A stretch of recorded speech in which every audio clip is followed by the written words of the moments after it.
গ্রাম বাংলার মানুষের কাছে সকালের এই খুদের ভাত অত্যন্ত জনপ্রিয় একটি খাবার।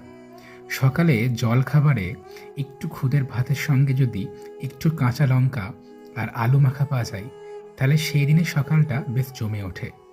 গরম আলুর সঙ্গে কাঁচা লঙ্কা আর অল্প কিছুটা সর্ষের তেল দিয়ে মাখার পর খুদের ভাতের সঙ্গে খেতে বেশ অসাধারণ লাগে। এই খাবারটার সঙ্গে ছেলেবেলার অনেক শৈশবের স্মৃতি, অনেক সোনালী মুহূর্ত জড়িয়ে আছে।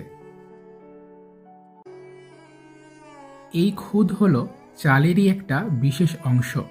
ধান থেকে চাল করার সময় চালের বেশ কিছু কালো অংশ এবং ছোট দানা চাল থেকে আলাদা করে নেওয়া হয়। এই ছোট ভাঙা ভাঙা চাল এবং এই কালচে চালগুলিকেই খুদ বলা হয়। এই খুদের ভাত গ্রাম বাংলার মানুষের মনে আজও অনেকখানি জায়গা জুড়ে আছে।